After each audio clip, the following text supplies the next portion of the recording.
Ok, tỏ lâu ngày này dương bật to vì mà sol mình tiết bà dương châu tọt đo bị thay nè sầm rạp ngày này bà tỏ bị ti muối đây dương đừng chập đam nơi ngày này cứ bà mai với cái bọ pra thạch kỵ liên ở than score kỵ liên ở than đấy score đấy này dương than than nó cứ sầm đau lật ti cả lại nè giờ lấy alo này Bạn dương club lưỡi bạn lừa cái lấy bà cho đạp cái pra bị thạch kỵ liên ធ្លាប់ឮពាក្យថាកិលានុបដ្ឋាយិកានេះយើងធ្លាប់ឮហ៎ធ្លាប់ឮហ៎ បាទធ្លាប់គ្រូធ្លាប់ បាទចុះដល់ទៅពេលគេប្រើពាក្យថាកិលានុបដ្ឋាយិកាមានន័យថាអាហ្នឹងគឺពេទ្យដែរប៉ុន្តែអាហ្នឹងជំនួយការផ្នែកវិជ្ជបណ្ឌិតណាដែលភាសាអង់គ្លេសគេប្រើពាក្យនេះភាសាអង់គ្លេសបាទភាសាអង់គ្លេសគេប្រើពាក្យ nurse នេះ nurse នេះយើងថាពេលជំនាញយើងបកប្រែថាកិលានុបដ្ឋាយិកានេះនឹងមានន័យថាអ្នកដែលជំនួយការផ្នែកវិជ្ជាបណ្ឌិតណា nurse ហ្នឹងណាឧបមាថាវិជ្ជាបណ្ឌិតគាត់បណ្ឌិតបាទទៅលើអ្នកជំងឺហ្នឹងថាអូអ្នកជំងឺហ្នឹងគាត់ឈឺទៅលើបេះដូងបាទហើយពេទ្យហ្នឹងវិជ្ជាបណ្ឌិតហ្នឹងគាត់បាទផ្ដល់ថ្នាំផ្ដល់អីហ្នឹងមកបាទផ្សេងថ្នាំផ្សេងអីហ្នឹងមកអញ្ចឹងកិលានុបដ្ឋាយិកាហ្នឹងគាត់ទៅផ្សំថ្នាំផ្សំអីបាទឬក៏ត្រូវការចាក់គឺគាត់អ្នកមកចាក់ផ្ទាល់តែម្ដងណាអញ្ចឹងអាហ្នឹងគេហៅថា nurse ហើយយល់បានទេបាទគេហៅថាកិលានុបដ្ឋាយិកាណាកិលានុបដ្ឋាយិកាប៉ុន្តែនៅពេលដែលគេប្រើពាក្យថាកិលានដ្ឋានបាទកិលានដ្ឋានកិលាននេះមានន័យថាចង់និយាយថាដោយសំដៅទៅលើការព្យាបាលកិលានហ្នឹងសំដៅលើការព្យាបាលដល់ទៅពេលឋានមានតែទីកន្លែងដល់ទៅពេលកិលានបាទកិលានដ្ឋានហ្នឹងគឺសំដៅទៅលើកន្លែងឬគេហៅថាជាមន្ទីរពេទ្យសម្រាប់ព្យាបាលទៅលើអ្នកជំងឺអាហ្នឹងគេហៅថាកិលានដ្ឋានណាយល់បានទេណាយើងអញ្ចឹងភាសាអង់គ្លេសគេឲ្យឈ្មោះថា infirmary ណា infirmary ហ្នឹងមានន័យថាកន្លែងដែលយើងព្យាបាលទៅលើអ្នកជំងឺដែលគាត់ឈឺណាបាទអាហ្នឹងគេហៅថាកិលានដ្ឋានយល់បានទេណាយើងយល់អត់បាទគ្រូបាទយល់ហ្នឹងតោះពាក្យទី2យើងបកប្រែជាខ្មែរយើងបកប្រែថាវិទ្យាស្ថានស្គាល់វិទ្យាស្ថានទេណាយើងវិទ្យាស្ថាននេះគឺសំដៅទៅលើទីកន្លែងដែរប៉ុន្តែវិទ្យាស្ថានវាអាចសំដៅទៅលើជាទីកន្លែងសម្រាប់បណ្ដុះបណ្ដាលទៅលើការអប់រំឬក៏ជាទីកន្លែងសម្រាប់ធ្វើការពិសោធន៍ទៅលើមុខវិជ្ជាឬក៏ទៅលើអ្វីមួយ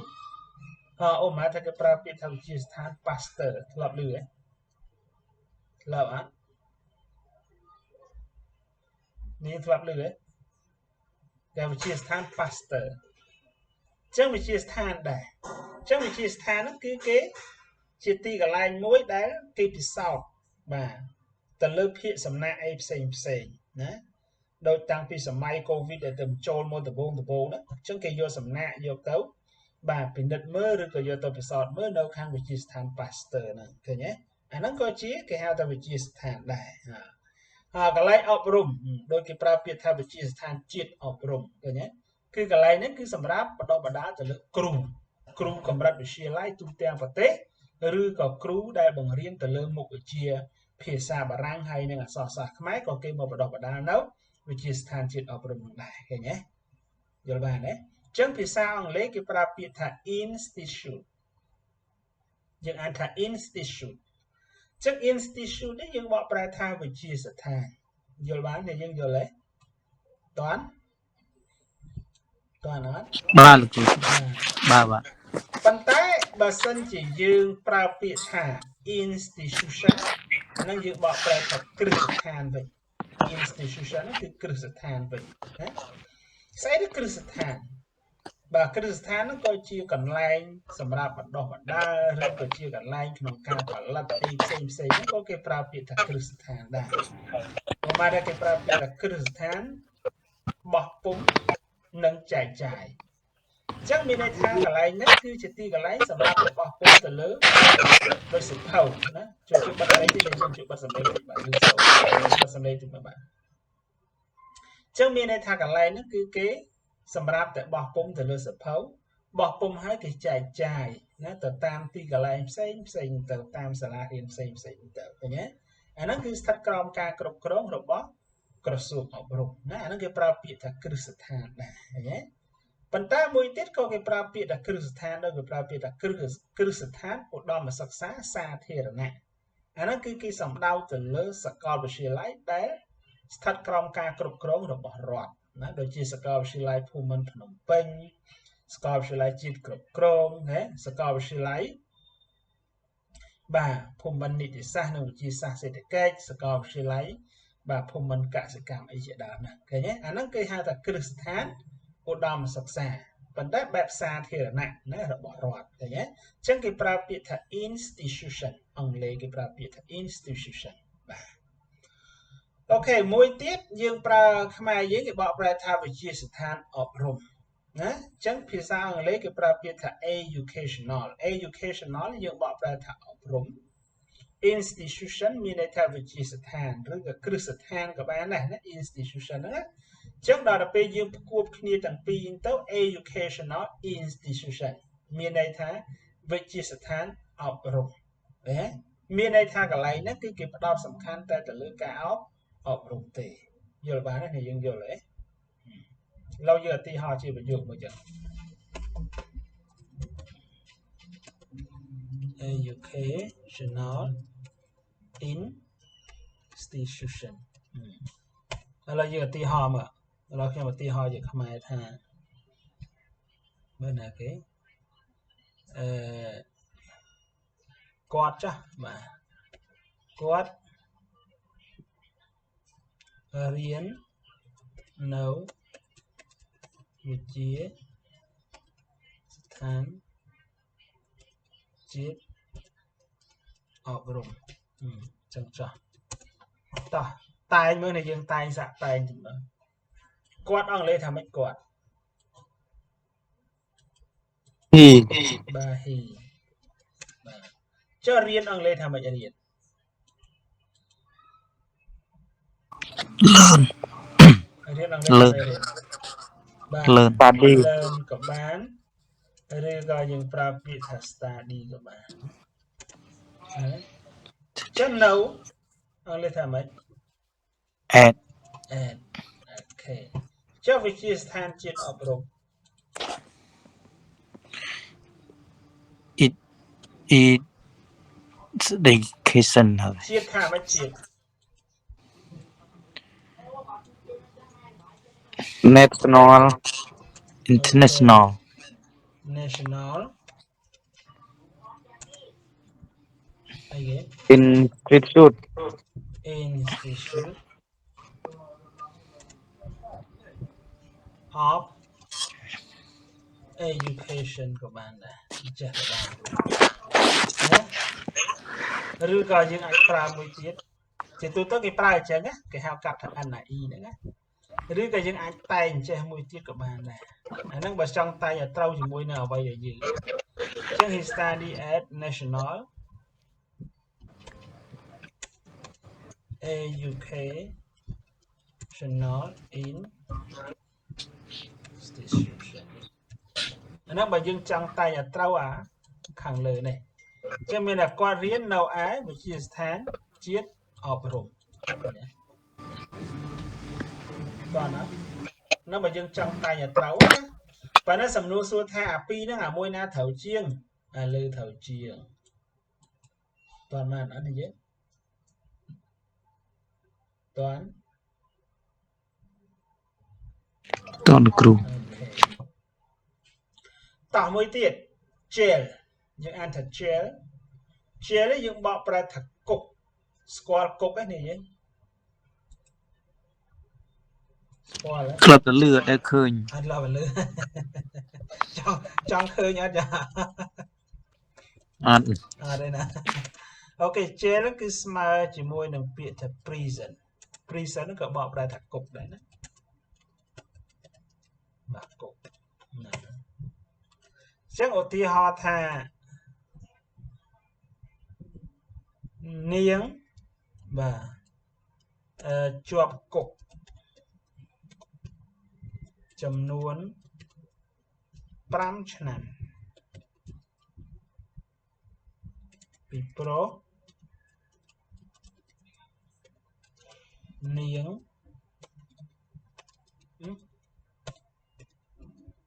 បានសម្លាប់គេទីហោណាប៉ុន្តែតាមពិតទៅវាមិនបានជាប់គុក5ឆ្នាំទេបាទមានលឹះហ្នឹងព្រោះសម្លាប់គេបាទតោះមើលសាកតាញមកមើលឈឿមនៅហ្នឹងឈឿមជួនតាញនេះមើលបាទលោកគ្រូ បាទតោះរៀនតាញមើល C ជាប់គេថាម៉េច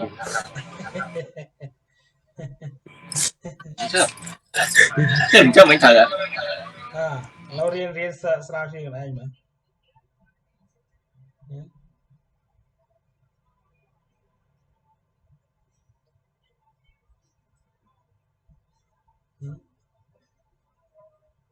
ជាប់អង់គ្លេសថាម៉េច C in មែនឥឡូវខ្ញុំទៅសេសិន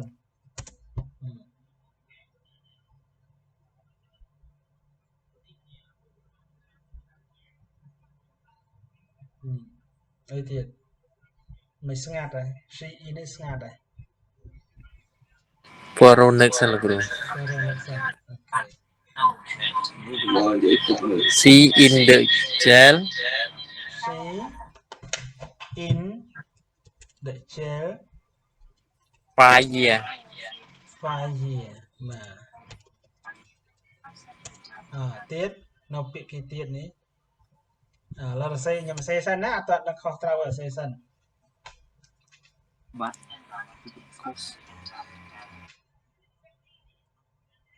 ពីប្រុសអង់គ្លេសថាម៉េចពីប្រុសនេះគេប្រើពាក្យនេះ because អីគេអបអត់ដាក់អបទេគឺ because នោះគឺបកប្រែតែពីប្រុសហើយពីប្រុសនាងមែនទេហើយនាងអង់គ្លេសថាម៉េច C ចុះបានសម្លាប់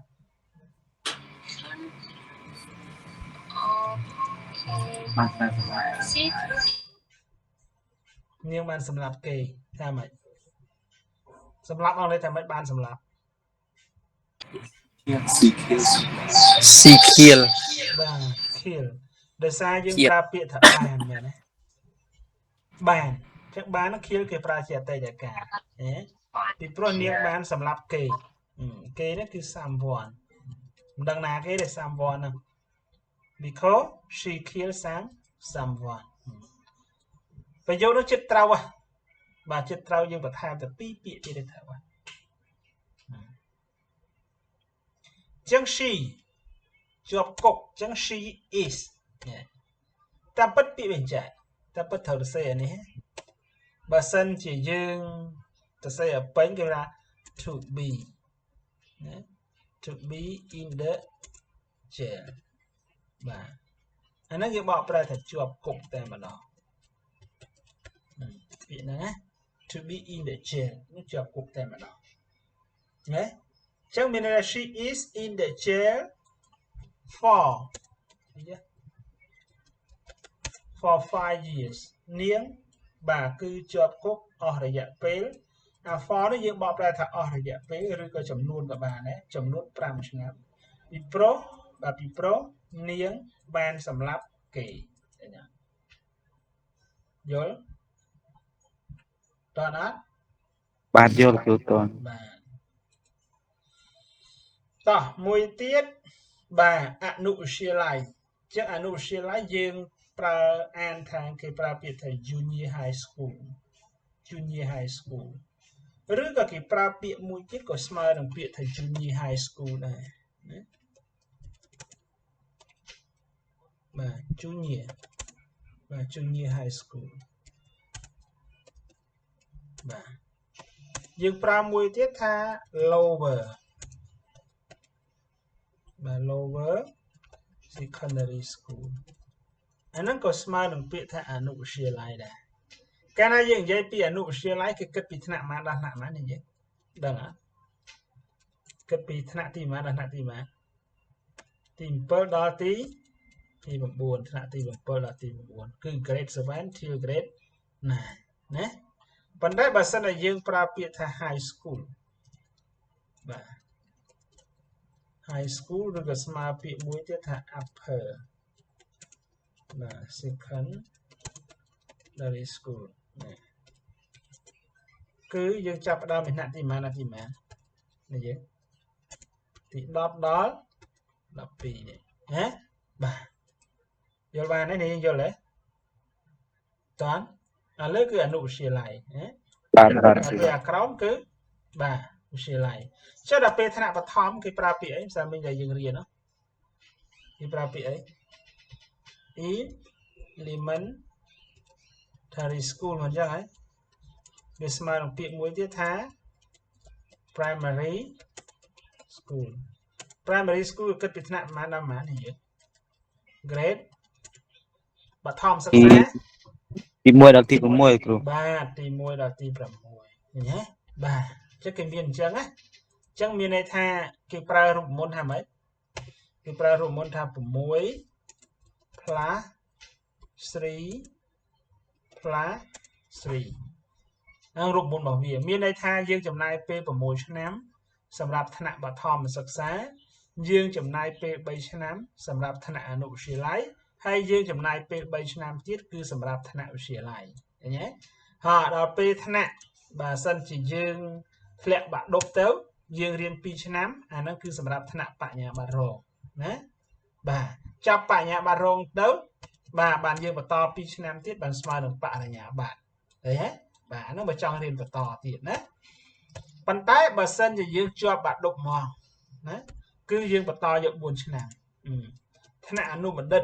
បាទ2ឆ្នាំបន្ថែមទៀតហើយថ្នាក់បណ្ឌិត3ឆ្នាំបន្ថែមទៀតឃើញទេយល់ទេយល់ទេចាអានេះមានន័យថា6 year បាទ3 year បាទ3 year 2 year 2 year ណាបាទអានេះក៏ដូចគ្នាដែរ6 year បាទ3 year 3 year 4 year 2 year and 3 year ណាបាទអញ្ចឹងមានន័យថានេះយើងលក្ខណៈឲ្យវាមានន័យថាករណីយើងធ្លាក់បាក់ឌុបតែយើងប្រឡងទី12អត់ជាប់ទៅបើចង់រៀនបន្តនៅសាកលវិទ្យាល័យគឺយើងតយកបរិញ្ញាបត្ររង2ឆ្នាំដល់ពេលយើងបានសញ្ញាបត្របរិញ្ញាបត្ររងទៅបានយើងបន្ត2ឆ្នាំទៀតបានវាស្មើនឹងថ្នាក់បរិញ្ញាបត្រស្មើ4ឆ្នាំនេះយើងរៀន4ឆ្នាំយកតែម្ដងលុះត្រាតែយើងមានសញ្ញាបត្របាក់ឌុបឃើញទេចង់បន្តទៀតបានណាអង់គ្លេសចង់បន្តទៀតបានណាចង់បន្តបន្ថែមទៀតបានអត់អីទេយើងអាចបន្តបានទៀតណាដូចគ្នាទេតែប៉ុន្តែនេះយើងដូចគ្នាទេនេះវាស្មើជាមួយនឹង 4 year នេះហើយឃើញទេអាហ្នឹងរូបមន្តបាទតកតងមួយការសិក្សានៅថ្នាក់ឧត្តមសិក្សាគឺរូបមន្តវាអញ្ចឹងណាបាទមួយទៀតបាទយើងនិយាយអំពីថ្នាក់មត្តេយ្យអាហ្នឹងយើងប្រើពាក្យថា kindergarten បាទ kindergarten ក៏ថ្នាក់មត្តេយ្យឬក៏យើងប្រើពាក្យថា nursery ក៏បានឬក៏ preschool ក៏បានជាធម្មតាថ្នាក់មត្តេយ្យនេះគឺគេចោះឈ្មោះក្មេងឲ្យរៀនមួយឆ្នាំសិនបាទមុនឡើងថ្នាក់ទី1អាហ្នឹងគេដាក់ដូចថ្នាក់ត្រៀមបាទដូចថ្នាក់ត្រៀមអញ្ចឹងណាអញ្ចឹងយើងប្រើបាន3ពាក្យយើងប្រើពាក្យថា kindergarten ក៏បាន nursery school ក៏បានឬក៏ preschool ក៏បានអាហ្នឹងគេហៅថាថ្នាក់មត្តេយ្យដែរយល់បានណាតែយើងយល់ទេតើ Hello toàn sạp nhầm lửa đấy nè hello ba là cừu toàn là cừu bà lại từ nhầm dây nè nhưng mà xua bà tỏ bịa môi tiết kitchen bà kitchen nó dương bỏ ra thật tiệc bài rồi cái chẳng can bài của bà là bịa kitchen đấy nè bà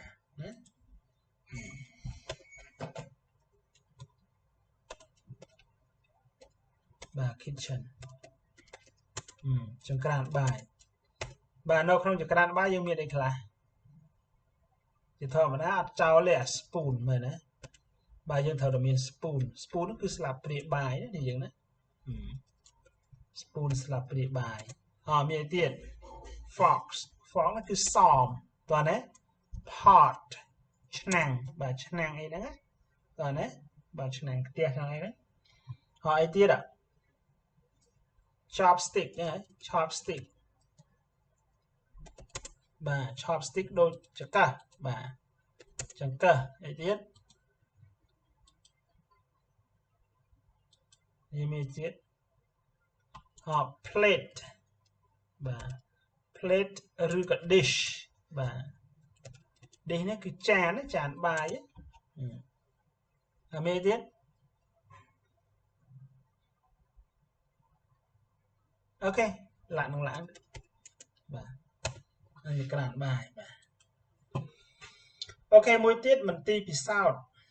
bà mình ti bị sót cái prapia thà laboratory bà dựng an thà laboratory bà laboratory bà chắc anh nên dựng bỏ ra tham mình ti bị sao nếu như score mình ti bị sao đấy mình ti bị sót ôm mà thà cái trong bị sao từ lửa vay mùi ôm mà thà cái trong bạc cạp bút sạch vay mùi ôm mà thà cái trong bạc cạp sạch sách hay đang sạch ly phổ biến sự điên khi nấy sai hay là ly ấy chẳng ai này sai lia sẽ điên cái này sai nhưng phải biết là họ mày đấy đó là về đăng ký sạch lia mày đấy sạch lia bà chẳng biết sẽ điên cái này chẳng đâu về để cái trang phải sọt mới thật ta đâu về để dùng cho spam rồi bỏ bà sạch sẽ mối hay dùng bà vô tập cắt chỉ môi nâng sạch lia bà sạch lia nhí thật ta vì tranh mọi ấy chẳng tờ tranh màu sạch ấy mùi xem gì tờ anh ấy cái hao tha ca bị sót mình chăm bài to là dương phương bạp năng nghề mà thầy dương riêng ấy nhưng chẳng đăng thật ta nó về đây này dương trong riêng chẳng đăng thả riêng rồi cả mình riêng không ai xua từ lời bị là mùi không chầm nông bị đây dương riêng ngày này chẳng sẽ ai kèm xua bậc này dương slide tôi chết anh ấy miền này thật này dương nắng bàn mờ sập hậu bàn riêng nè bàn tay bà sân chơi nhóm xua tóc này dương ăn chết miền này thật này dương ăn bàn riêng này thấy nhé anh ấy coi chi về thi xác trong ca bị sao này giờ lấy toán này dương chắc phải sao nó mình tìm sao thì bảo ra cái ông lấy cái thà laboratory bà laboratory nó cứ bà mình tìm sao bà ok môi tiết dương bảo bàn pi pịa cái là hàng bọ cộ của áo ấy đấy bà hàng bọ cộ của áo chắc cái hao tha laundry của bạn bà laundry của bạn rồi của washing của bạn nhé washing laundry miền này thay dương bọ ấy bọ về thời tầm miền út đằng tiền nhé laundry và laundry dương anh thà laundry anh ấy dương anh thà washing bà hàng bọ cộ của áo ấy đấy bà hàng bọ cộ đọcไปประตบเลียงขลุ่นbàประตบเลียงขลุ่นอันนั้นคือพิซซ่าเล็กอันทำไม่ใช่เยอะเหมือนอันทำไหมฮัลโหล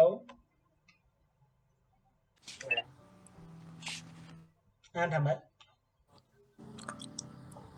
lavatory บ้า lavatory lavatory อันทำ lavatory ไม่ lavatory นะเธอนั่นคือบัตรจอบาได้นะเธออะไรเนี่ยบัตรจอบาได้นะเธอนั่นบัตรจอบาได้จึงอันทำ lavatory lavatory lavatory นั่นคือบรรทบเลี้ยงขลุ่นมาตบเรียงคล้วนอาจจะในยุคใดถึงจีนไหมเหมือนจีนไหมcái hao thật steam á bà chân Steam với dương miền châu cái lại bật tục kê từ cái đau bà châu đâu không Steam mà riêng miền chiết cái đau đó bà là môn dương châu dương thầu từ miền liền luôn liền ấy sắp luôn gì đấy đó bà anh nó cái hào thà level level 3 bà level 3 bà ok mỗi tiết than à kẹ rót tụt bà than à kẹ rót tụt đó cái pra bị tha ligation dạng anh thà ligation dạng ligation bà chẳng cứ than à kẹ rót tụt miền đại tây cả lai sầm rạp tụt đó sầm rạp nẹt cả tụt đó bà sạ nầu nầu nồng và tây nam môi những tàu họ mà tha tí than à kẹ nóจะตูดខ្មែរយើងប្រចាំនៅប្រទេសកូរ៉េហ្នឹងទៅណាបាទចាអាហ្នឹងគេប្រើពាក្យ ligation ដែរណាអូខេមួយទៀតពាក្យមួយទៀតយើងអានថាបណ្ណាល័យនេះស្គាល់បណ្ណាល័យទេស្គាល់ទេ School group. បាទបណ្ណាល័យហ្នឹងគឺកន្លែងធ្វើអីនេះយើង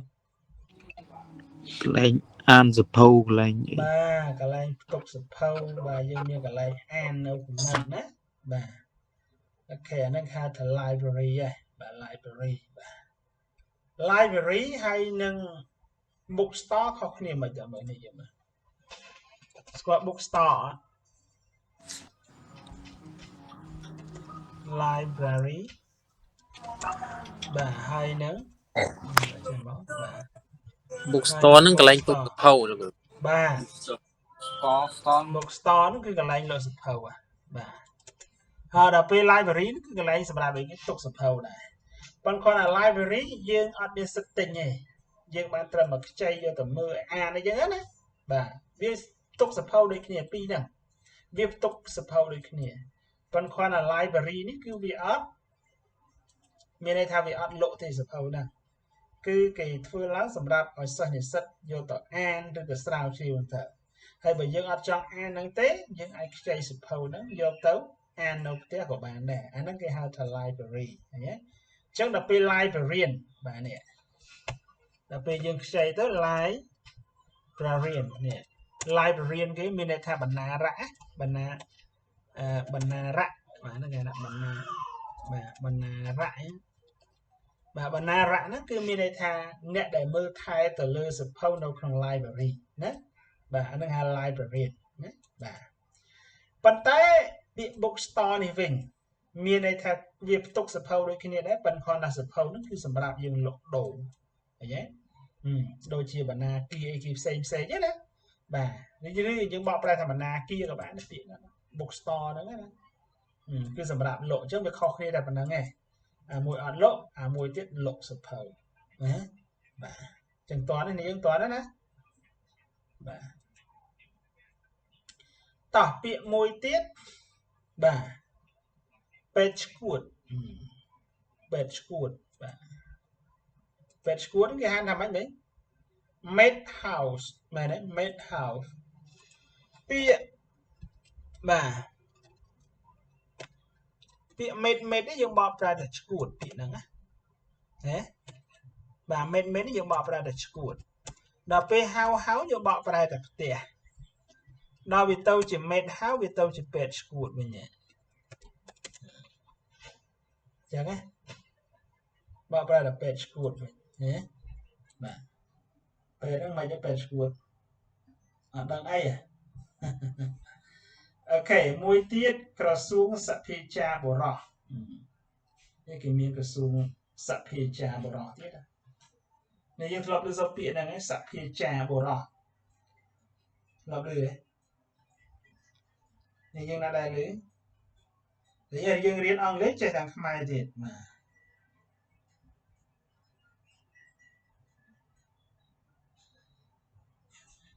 តើលើពាក្យហ្នឹងហើយធ្លាប់លើសភាចារបរោះអត់លោកគ្រូដឹងប្រែថាម៉េចបាទភាសាអង់គ្លេសគេប្រើគេអានថា magistery បាទ magistery បាទ magistery ចឹង magistery ហ្នឹងចាបាទ magistery ចឹងណាគេសិខុសបាទ magistery បាទ magistery បាទតាមពិតអាហ្នឹងយើងបកប្រែថាសភាបាទសភាចាបុរសឬក៏យើងប្រើថាស្ថាប័នក៏បានស្ថាប័នសភាចាបុរសអាហ្នឹងមានន័យថាម៉េចបាទមានន័យថាជាទីកន្លែងបាទជាទីកន្លែងមួយដែលគេប្រើសម្រាប់សួរបញ្ជាក់អំពីដំណើររឿងក្តីអ្វីមួយមានន័យថាយើងនិយាយថាម៉េចតាមានន័យថាជាទីកន្លែងបាទទីកន្លែងដែលសួរពីដំណើរការរឿងក្តី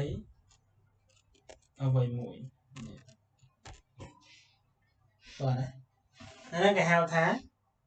magistery បាទ magistery សភាចាបុរសមានន័យថា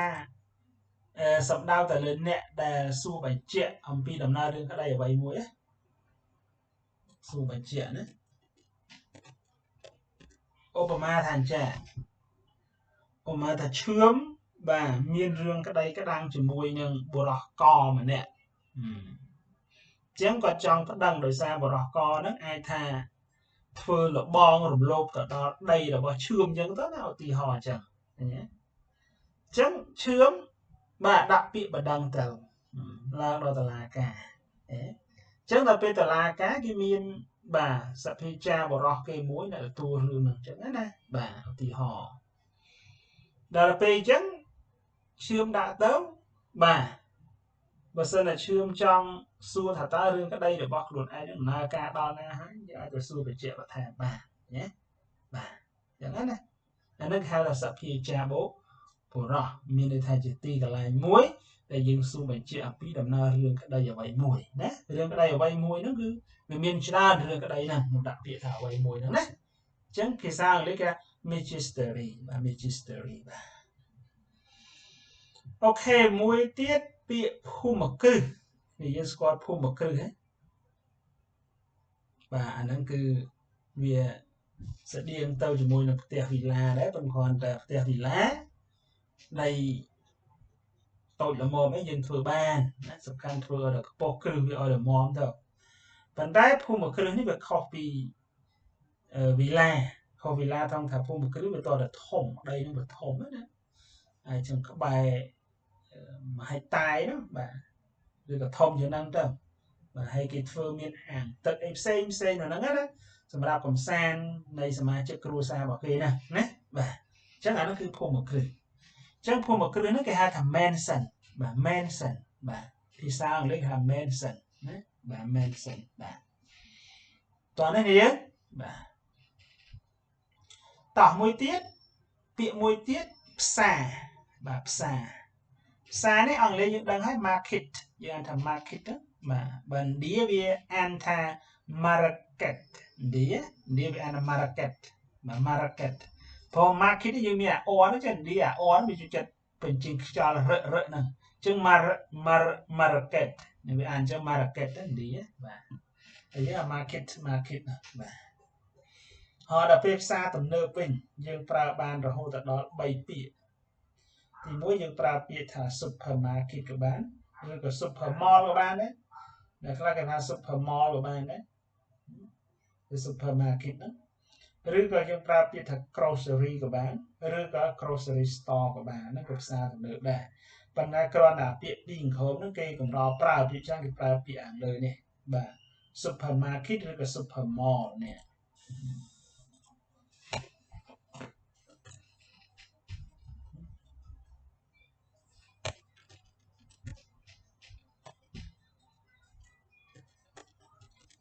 supermarket ឬក៏ supermall ស្មើគ្នាផ្សារទំនើបណាផ្សារទំនើបដូចគ្នាបា